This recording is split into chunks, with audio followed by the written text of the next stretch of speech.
সুন্নাহ। কার সুন্নাহ এটা? নবীজি বড়দেরকে সম্মান করতেন, ছোটদেরকে স্নেহ করতেন। আজকে আমরা মুরব্বীদেরকে সালাম দিই না।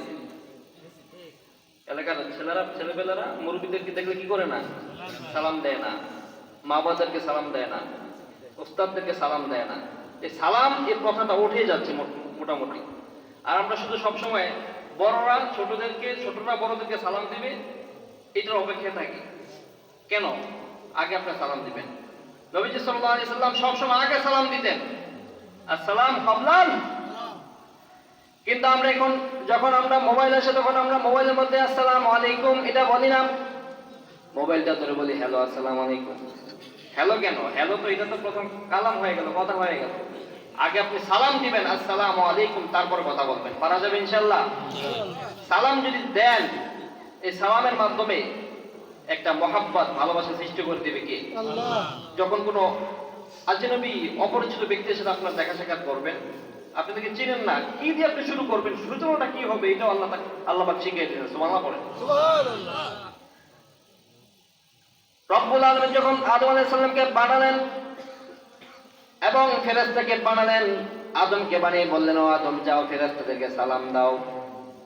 আদম আলাইহিস সালাম ফেরেশতার কাছে গেলেন, সালাম দিলেন। ফেরেশতা বললেন, ওয়া আলাইকুমুস সালাম ওয়া রাহমাতুল্লাহি। আল্লাহ বললেন, ও আদম, এটাই তোমার সমস্ত, তোমার যত উম্মত আসবে, যত তোমার সন্তান আসবে কিয়ামত পর্যন্ত সমস্ত সন্তানের জন্য এটা একটা পরিচিতির মাধ্যম আমি বানিয়ে দিলাম। সুবহানাল্লাহ। আসসালামু আলাইকুম। দেখছেন কত সুন্দর? সালামটা একটা ইবাদত। আমরা সালাম দেই, আসসালামু আলাইকুম, আপনার উপর শান্তি বর্ষিত হোক। এটা একটা ইবাদত না? একটা ভালো কথা না? আচ্ছা, আমাদের এই সালামের মতো এত সুন্দর অন্য কোনো অভিবাদন অন্য কোনো ধর্মে আছে নাকি? না। আচ্ছা, যদি আমরা সিম্পল একটা বলি যে হিন্দু ধর্মে কি বলে? আদাব অথবা নামাস্তে। নামাস্তে, নমস্কার বলে। নমস্কার অর্থ কি? যে মানে মানে তার সামনে মাথা ঝুঁকিয়ে ফেলা, এটাই তো বোঝায়, তাই না?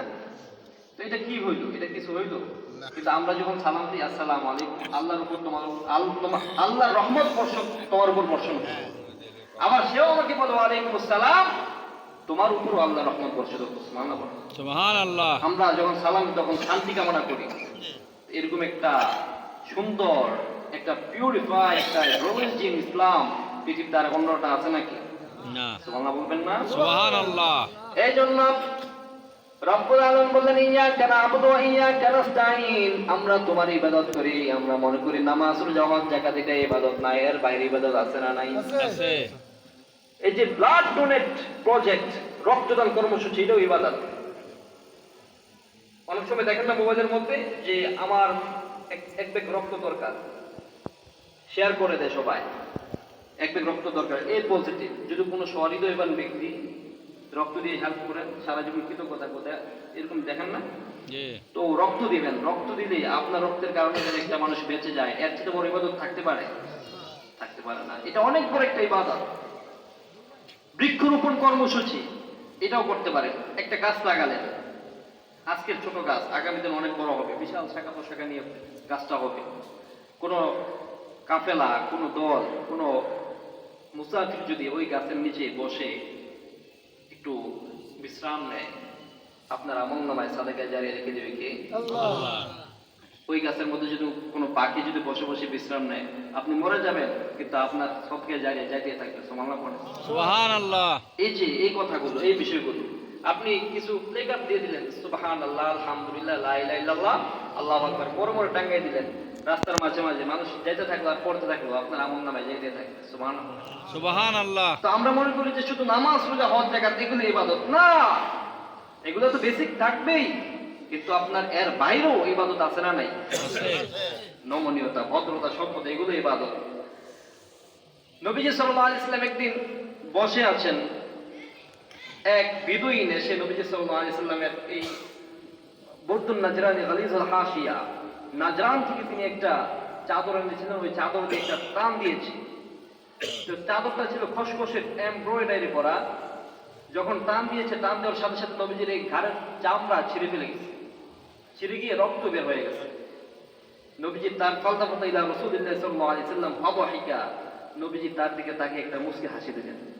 সুবহানাল্লাহ। সুবহানাল্লাহ বারকে কইেন। সুবহানাল্লাহ। আপনি চিন্তা করতে পারেন, আপনি বসে আছেন, একটা ভিক্ষুক এসে আপনাকে বলল ইয়া মুহাম্মদ, মানে আপনাকে নাম ধরে বলল যে ভিক্ষা দাও, এবং আপনাকে আহত করলো একটা কাজকর্মের দ্বারা, আপনি ব্যথিত হলেন, আপনি তারা কি করবেন?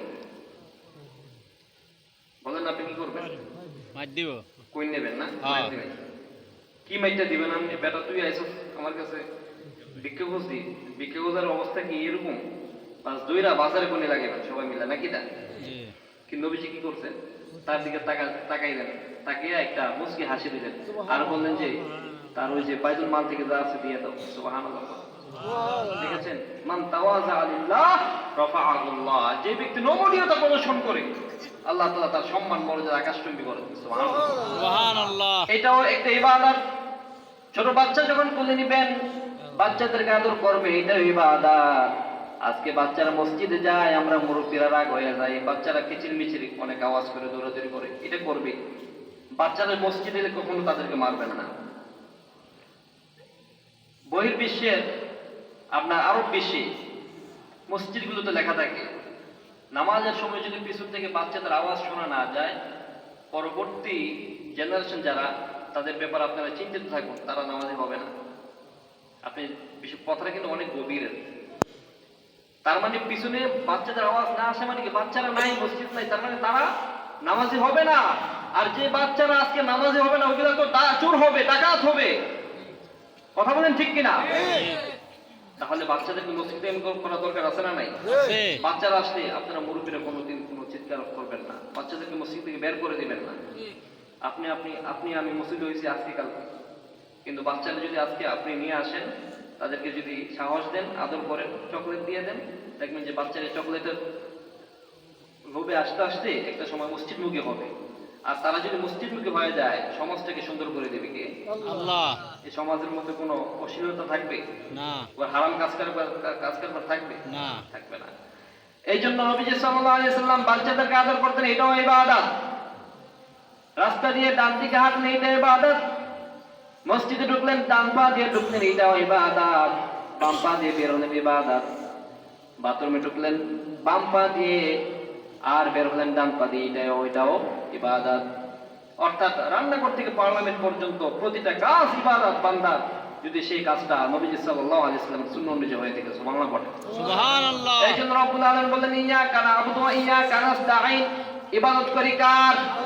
ওয়া ইয়্যাকা নাস্তাঈন। আবার আমরা তোমার সাহায্য চাই। আমরা সাহায্য কার কাছে চাই? আল্লাহর কাছে। বাচ্চা যদি না হয়, সন্তান যদি না হয়, চাইবেন কার কাছে? আল্লাহর কাছে। তো সমাজের মধ্যে এমন কিছু মুরব্বী আছে, এমন কিছু মহিলা আছে, এমন কিছু পুরুষ আছে, যাদের বাচ্চা না হলে ওই বাবার কাছে চলে যায়। আছে না নাই? আছে। বাচ্চা যদি না হয় কার কাছে যায়? বাবার কাছে। বাবার কাছে যায়। বাবা কি সন্তান দিতে পারে? ওই ক্ষমতা কারো আছে নাকি? নাই। কবরে যায়, মাজারে যায়, গিয়ে সেখানে মান্নত করে। নাউজুবিল্লাহ বলেন। নাউজুবিল্লাহ। আমার এই দেশের মা বোনদের মন খুবই নরম, সহজ সরল। তাদেরকে ধোকা দিয়ে বোকা বানিয়ে ওই সমস্ত মুরতাদেরা, ওই সমস্ত মুশরিকেরা হাজার লক্ষ লক্ষ কোটি টাকা তারা হাতিয়ে নিচ্ছে, কোনো খবর নাই। কথা বলেন ঠিক কিনা? ঠিক। আচ্ছা বলেন, পৃথিবীতে যত রাসূল আসছেন, যত নবী আসছেন, চাইছেন কার কাছে? আল্লাহর কাছে। রব্বুল আলামিন বললেন ইয়া যাকারিয়া ইন্না নুবাশশিরুকা বিগুলামিন ইসমুহু ইয়াহইয়া লাম নাজআল লাহু মিন ক্বাবলু সামিয়্যা। ও যাকারিয়া, তার কাছে সংবাদ আসলো, সুসংবাদ। যাকারিয়া ইসলাম বললেন, আল্লাহ আমার তো সন্তান আদি হয় না। আল্লাহ বলেন যে তোমার কোনো সমস্যা নাই, 80 বছর 90 বছর হতে পারে, কিন্তু সন্তান যদি দেওয়ার মতো যদি আমি থাকি, আমি একমাত্র আমি দিতে পারি, পৃথিবীতে কেউ দিতে পারে না। সংবাদ নিয়ে আসলেন, ও যাকারিয়া তোমাকে আমি সন্তান দেব, এবং সন্তানের নাম কি হবে সেটাও তিনি নির্দিষ্ট করে দিলেন, নাম হবে ইয়াহইয়া। সুবহানাল্লাহ। আচ্ছা, হযরত ইব্রাহিম আলাইহিস সালামের সন্তান হয় না, 80 বছর 50 বছর হয়ে গেছে, ইসমাঈল আলাইহিস সালামকে দিয়েছেন কি? তো আল্লাহ চাইলে সবকিছু পারেন কিনা? আমাদের ধৈর্য শক্তি না, আমরা পেরেশানি হয়ে যাই আর দৌড়াদৌড়ি করি, লিটন দেওয়ানের কাছে যাই। হ্যাঁ, আমরা অনেকে ভাগ্য গণনা করি না লিটন দেওয়ানের কাছে, বা যারা জ্যোতিষী তাদের কাছে। জ্যোতিষীরা কখনো ভবিষ্যতের কথা বলতে পারে না। এটা একটা একটা ভাও কথা, এটা মূল্যহীন কথা। জ্যোতিষীরা যদি বলে যে ভবিষ্যতের কথা বলতে পারে, তাদের কাছে যাবেন, গিয়ে চট করে একটা থাপ্পড় লাগাই দিবেন। তখন সে তো রেগে মেগে ফায়ার হয়ে যাবে, বলবে থাপ্পড় দিলে কেন? তো বলবেন যে তুমি যদি ভবিষ্যতের কথা বলতে পারো, তো আমি যে তোমার থাপ্পড় দিব এটা তো তুমি জানতা। কথা বলেন ঠিক কিনা? তুমি যদি ভবিষ্যতের কথা বলতে পারতাই, জানতাই, তা আমি তোমার থাপ্পড় তুমি এটা তুমি জানতা না। তার মানে ভবিষ্যতের কথা পৃথিবীতে কেউ জানে না, জানে একজন, তিনি কে? আল্লাহ। এই জন্য রব্বুল আলামিন বলেন ইয়াকা নাস্তাঈন, আমরা সাহায্য চাই একজন, তিনি কে? আল্লাহ। আমরা যখন বিপদে পড়ি তখন কে সাহায্য করেন?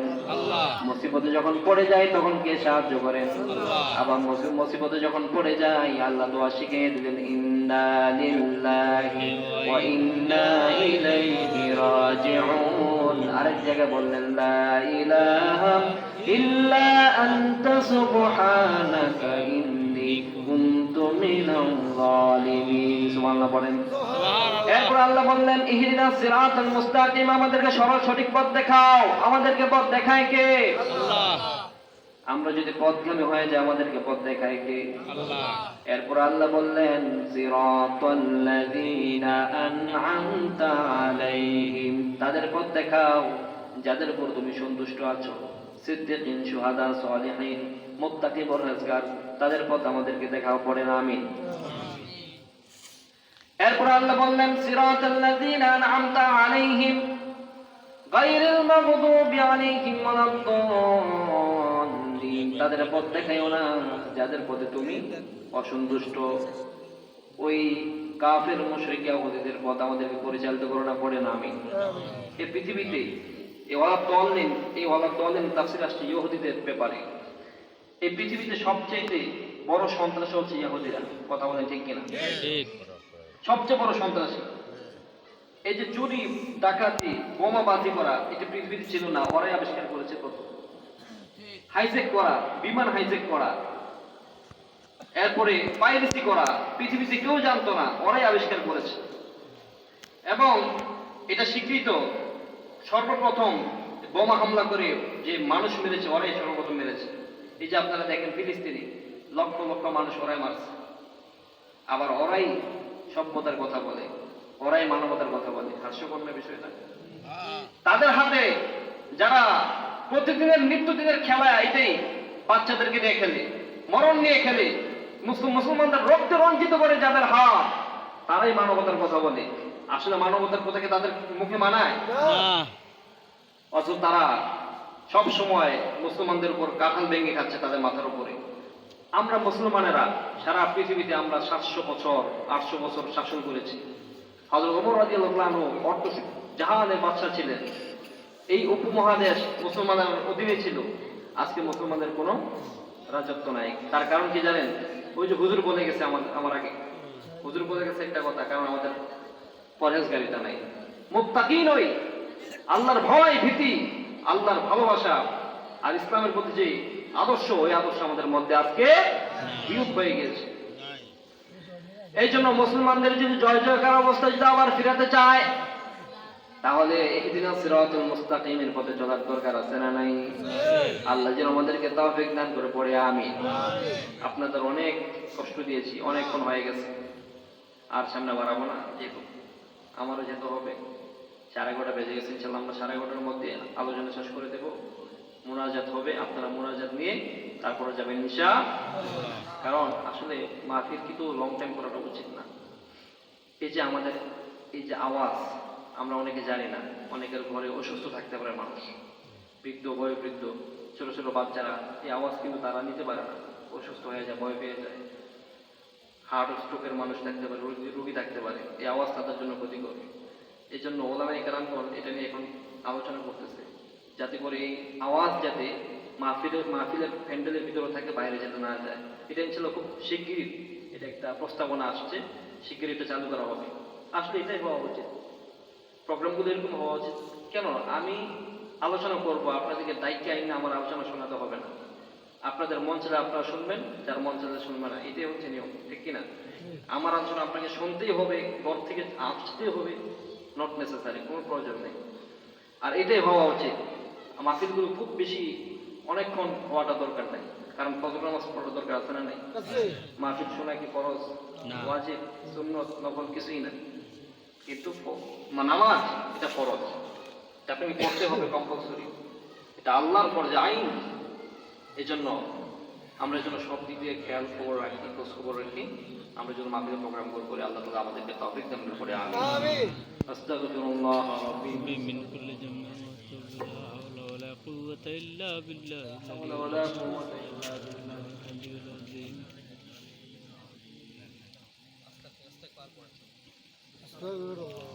ربي من كل ذنب وأتوب إليه আসসালামু আলাইকুম রহমতুল্লাহ। প্রিয় এলাকাবাসী, আমাদের আজকের মাহফিলে আপনারা দূর দূরান্ত থেকে অনেক কষ্ট করে আসছেন এবং এই মাদ্রাসা এই মাহফিলের জন্য আপনারা অনেকে আর্থিকভাবে, শারীরিকভাবে, মানসিকভাবে আমাদেরকে সহযোগিতা করেছেন। আমরা আপনাদের উপরে কৃতজ্ঞ এবং পাশাপাশি অনেক কষ্ট করে দূর দূরান্ত থেকে শেষ পর্যন্ত আমাদের মাহফিলে ছিলেন, আপনাদেরকে ধন্যবাদ জ্ঞাপন করছি। তো হুজুরের মোনাজাতের পরেই আর আমাদের কোনো কথা থাকবে না, এই জন্যে আমি কথাটা বলে দিচ্ছি। আমাদের শাকতলা এখানে একটা ফাউন্ডেশন হয়েছে, আলোকিত ফাউন্ডেশন। আগামীকাল সকাল 10টায় এখানে ফ্রি চিকিৎসা দেওয়া হবে আমাদের টাওয়ার মার্কেটের এখানে। তো যারা চিকিৎসা নেওয়ার জন্য আছেন তারাও যাবেন। আলোকিত ফাউন্ডেশন, শাকতলা, আগামীকাল সকাল 10টায় এটা।